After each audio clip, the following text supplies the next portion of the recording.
Go mga ka-team baboy. Good morning.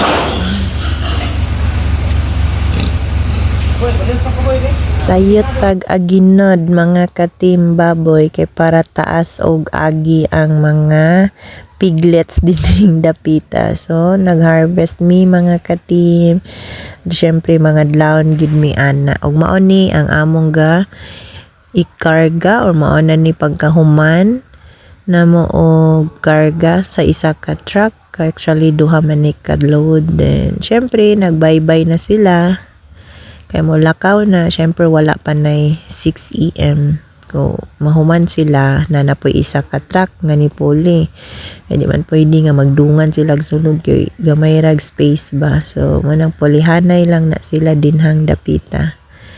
Syempre, maupod niya ang isa ka truck nga among kargahan kani nga adlaw man Wednesday. So, medyo hangak-hangak na gyud. So third decker na siya nga mga sakyanan. So tulo ka floor ang baboy ang sakyanan. So mao pod dayon ni ang mga baboy nga among gikarga. So medyo dagko na gyud siya. Pero at least dili pa siya oversize weight. O syempre dili mi pwede nga wala mi anang red driving board. So kailangan jud kay namo na every time mag-harvest mi or anything nga among buhaton din nga agi ang mga baboy. So kailangan gina siya pang babag aron dili maka diretso. So mao ni atong gi-harvest mga ka-team. So wala pa naka-subscribe, please subscribe. And please don't forget to click the notification bell para laging updated, and like and share na rin if naganahan mo.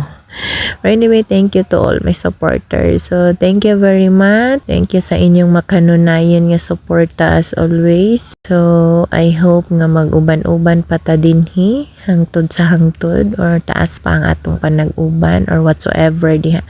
Basta hopefully, and thank you kayo gid sa inyong mga suporta. So, mao ni among baboy nga gikarga atong duha ka truck nga tag 3 decker nga pig truck. So mao na siya namang ginapagawa sa ilahang kulungan kay para i-karga na didto.